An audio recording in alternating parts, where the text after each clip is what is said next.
Hello, hello. Okay, so we'll get them to introduce themselves, and then if you want to ask a question, this is the mic right here, and I'll come to you. Just love with Christina, by the way, who's been helping organize this whole thing. Y'all clap, clap, clap, clap, clap, clap, clap for her, please. Without this, this wouldn't have been possible. So I'll pass the mic to the artists. Are there any? Do you want to leave with any questions? Are there any questions that you may have for any of the artists that are on stage? You did a wonderful job.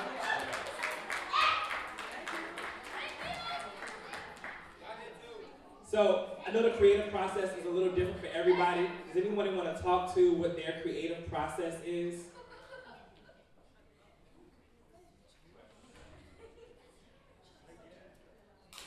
Anybody want to talk to what their creative process is? Chris, you like you have something to say?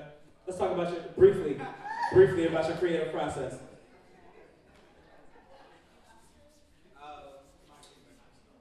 The creative process for mine and delinquent. I really wanted to make something that's like they kind of yell in an adult's face, you know? Because I feel like y'all not getting enough of that for us, and y'all need to be yelled at because everybody's still somebody's child, and y'all tend to forget that.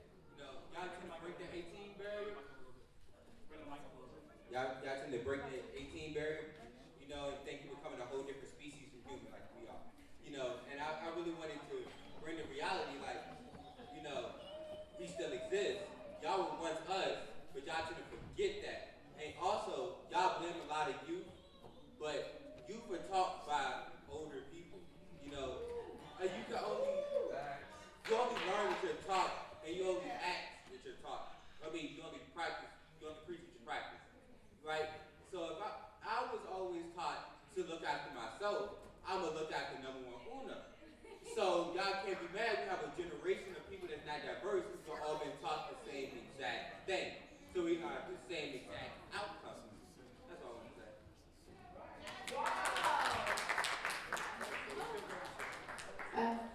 say. Is that my piece was titled "This White Man's World." That's with the Z, like Tupac Shakur's song.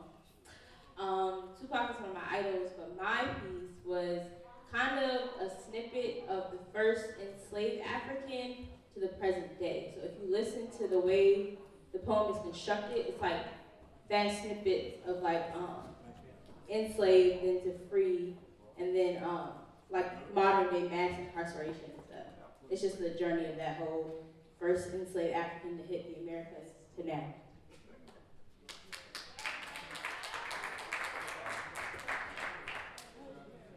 So, hi. I know you didn't get to see the performance, so the intention with my performance was going to be, growing up, I experienced a lot of, how do I say it? I'll just say prejudice in terms of, for example, like, obviously, you don't expect a black person to start just popping off with Korean next to you all of a sudden, or a black person to know like 3, 4, 5, 6 languages, but like, I wanted to show off that like, you can still tell the same story, but from a different perspective.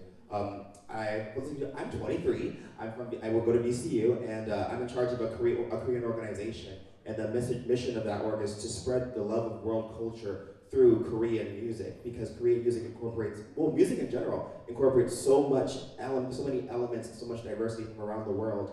And I wanted to show that I can still tell a black man's story in Korean. You know, there's black people in Korea who born and raised in Korea, don't speak a lick of English. I know a young man, he got stuck in customs because they didn't think he was Korean. He's my skin tone, doesn't speak any English, pure Korean, and he still lives a black man's struggle. So the black man's struggle is not just exclusive to America. You know, it's not just like, oh, those Korean Americans. No, it's a worldwide issue. You know, it's like, right now he's a model. All right, he walks up the street and people gawk at him like, oh God, I just saw you on TBS. Because black is beautiful, you know? So, but thank you.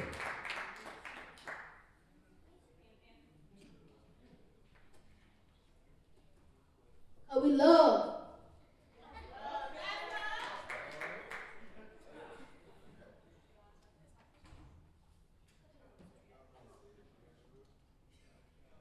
So basically, wait. My name is Indacia. What's your age, Indy? I'm 16. Where do you go to school, Indy? Don't play with me. Okay,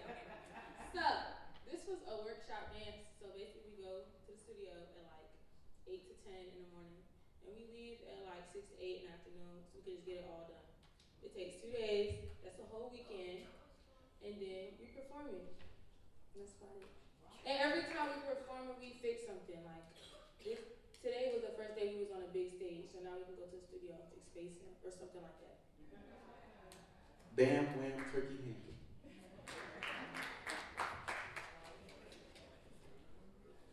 All right, my name is Animo, and I'm pretty much the funny man of the group. So yeah, let's get into that. I'm the funny man of the group, and my piece was Abuela. I kind of wanted to base my story based off the situation I had with my grandmother a couple of months back, actually, because to be serious for a second, she actually did have a stroke and almost died from it. So I kind of felt like just doing a piece based off that to at least help me cope with it. So that was my creative process with it. Any questions you may have for some of the artists? So, we gotta be love in the building. Just have to be love. So yeah, I just want to know, how do you guys, as Roscoe always says, public speaking is the number one fear. Number one fear over death. Just public speaking or public performing. Just being on the stage and just being you in front of all those people. So this is a question to anybody. How do you get past that emotion or that fear? Like, what pushes you?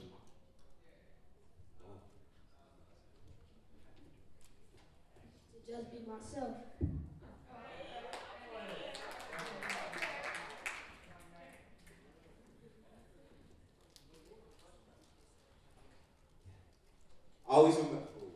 Always remember that you shouldn't be nervous to do something that you're good at. Wow, I'm not as inspirational as that. But people don't know what you're gonna say, so if you mess up, you mess up. But guess what? Just keep moving. And it's whatever you say, they're gonna listen. And it's a great message that we all did, so they're gonna like it. So yeah. It's very simple, actually. Just flex on all of them and just leave it at that.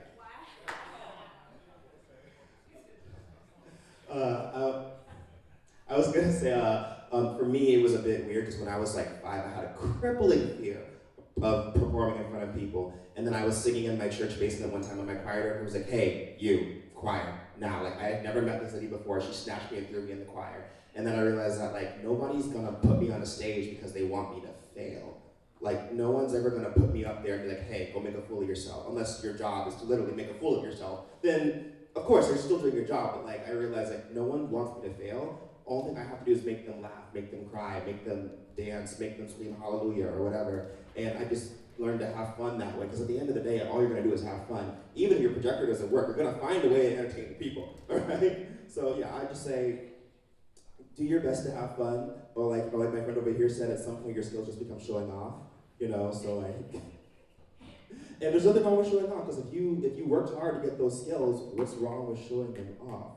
Like, I got this A+ grade for a reason, I'm gonna flex it. I got this degree for a reason, I'm gonna flex it. Like.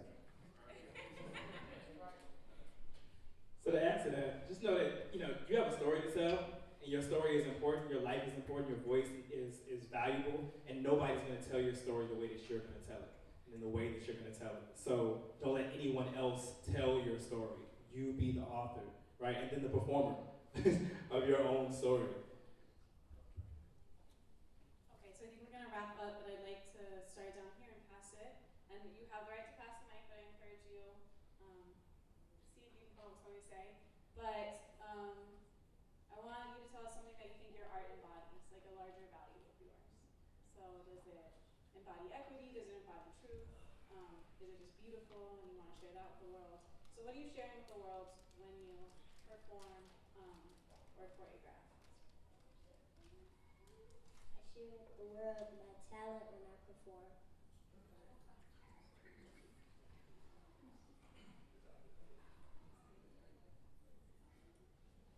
I share my happiness. I would want to share my legacy. I don't know. I don't know either.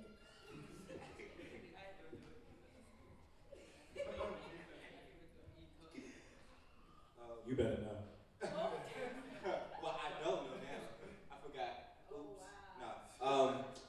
share my knowledge.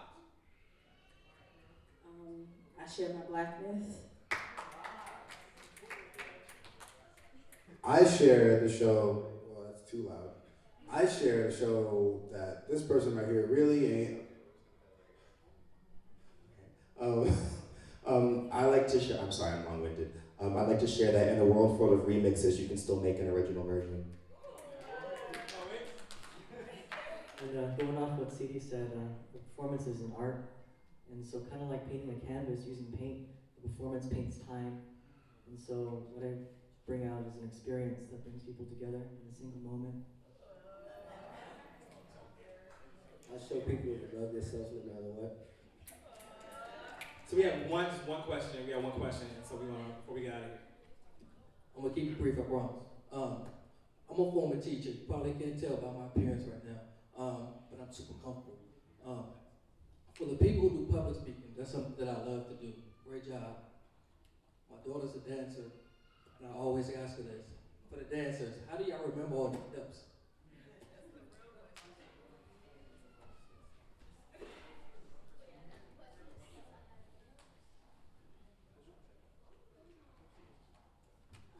You can remember the steps by practicing mostly, and when you're a dancer, it's something that's required so that you can be able to perform.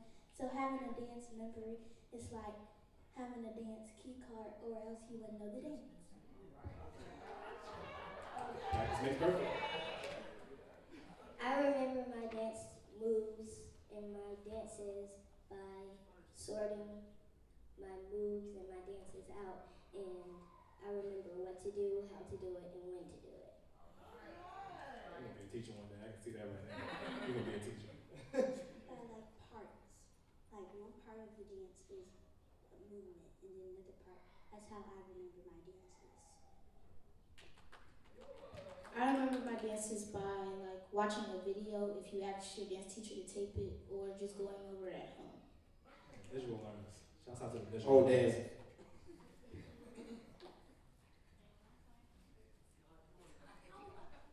One more time for all of our performers, y'all. I think you're brilliant. And all of you, thank you for your time. This has been Generation during 2020.